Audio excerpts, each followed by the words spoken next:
এই good afternoon guys. আজকে একটা জিনিস আমার মাথায় এলো যেটা নিয়ে বলা উচিত আমার মনে হলো, দ্যাট ইজ নাস্তিকতা, অ্যাথেইজম। অ্যাথেইজমের কথা এই জন্য বলছি, যদি তোমরা কখনো ভেবে দেখো যে ইন্ডিয়ার যে পলিটিক্যাল পার্টি বা এমন কোনো পলিটিক্যাল লিডার আসতো যে অ্যাথেইস্ট, যেটা অ্যাথেইস্ট ব্যাকগ্রাউন্ড থেকে বিলং করে, বা যার যার মধ্যে ওই ঈশ্বরবাদটা অতটা নেই, যে ম্যাটেরিয়ালিজমে বিশ্বাসী, তাহলে আমার মনে হয় যে আমাদের সোসাইটিতে চেঞ্জটা অনেকটা আসতো। কারণ এটা নিয়ে সব থেকে বড় একটা ঝামেলা চলছে আমাদের দেশে, আমরা দেখতেই পাই সারাদিনের প্রবলেম এটা। ভোট ব্যাংকের জন্য মানে কুকুরের মতো মারামারি চলে এই জিনিস নিয়ে, হিন্দু মুসলিম বাগেরা বাগেরা। আর তারপরে বিভিন্ন টাইপের হিন্দুর মধ্যেও আবার কাস্ট নিয়ে একটা সমস্যা আছে, রিজার্ভেশন, এই সেই অনেক কিছু।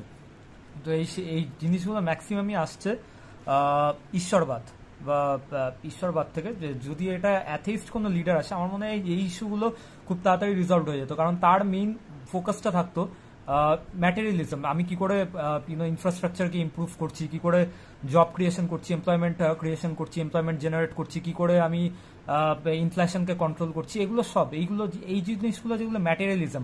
কারণ ঈশ্বর ভাত জোটায় না ভাই, সত্যি কথা বলতে।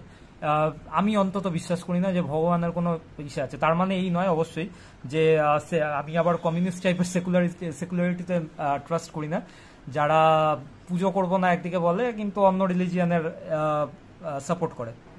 বুঝতেই পারছো কি বলতে চাইছি। I don't believe in those kind of sets. তো ওটা নয়। আমি যখন বলছি যে নাস্তিক, মানে পুরোপুরি নাস্তিক, কোনো ধর্মেই সেটা বিশ্বাস করা বা কোনো দেবতার ক্ষেত্রে বিশ্বাস না করা, সেইটাকে আমি বোঝাচ্ছি। So that is the crux of the issue. এবার এইটা যদি হতো তাহলে পরে কিন্তু আমাদের ফোকাসটা পুরোপুরি থাকতো আমাদের যেটা আপলিফটমেন্ট, সোশ্যাল আপলিফটমেন্ট, ইম্প্রুভমেন্ট, এটার জন্যই। আর এটাই দরকার। কেননা আমি বলছি ধর্ম একটা স্পিরিচুয়াল জিনিস। দেখুন, ধর্ম দু রকমের, there are two types of aspects of dharma. Because one is religion, one is virtue. রিলিজিয়নটা কি? রিলিজিয়নটা হচ্ছে কি ধর্ম, যেটা এইসব পূজা পাঠ যেসব জিনিস আছে যেগুলো আমি বিশ্বাস করি না, সেই সব জিনিস, পূজা পাঠ বা যে কোনো অন্য কোনো ধর্মের যা কিছু হোক, রিচুয়ালস, অল দিস থিংস। আর virtue is something that is your core morality, your ethics, যার উপরে বেস করে এই সোসাইটি চলছে, এই দেশ চলছে, ভালো খারাপ বা উচিত অনুচিতের উপর। যদিও উচিত অনুচিতের ডেফিনেশনও অনেক জায়গায় বলা হয়েছে যে আমরা যে যার পয়েন্ট অফ ভিউ থেকে যেটা করছি, পার্সপেক্টিভ থেকে যেটা করছি, সেটা উচিত অনুচিত।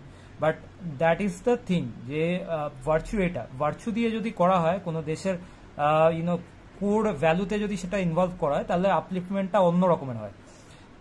কিন্তু আমার যেটা মনে হয়, এই ইউনিটি ইন ডাইভার্সিটি, যেটা ছোটোর থেকে আমরা পড়ে আসছি, শুনে আসছি, বলে আসছি, দ্যাট ইজ কমপ্লিটলি মিথ। এটা এক্সিস্টই করে না রিয়েল লাইফে, ইন্ডিয়াতে তো একদমই না। কারণ অন্য যেগুলো ডেভেলপড কান্ট্রি আছে সেগুলো যদি আমরা দেখি, সেগুলো অনেক বেশি এগিয়ে আছে, অনেক বেশি এগিয়ে আছে। তাদের মধ্যে তুমি সিঙ্গেল ফেইথ, সিঙ্গেল রিলিজিয়ন, এইগুলো সব দেখতে পাবে। এই মাল্টিপল রিলিজিয়ন, মাল্টিপল যেটা বলা হয় unity in diversity, it's completely bullshit according to me. জানি না তোমাদের কি পার্সপেক্টিভ আছে, you can share with me guys.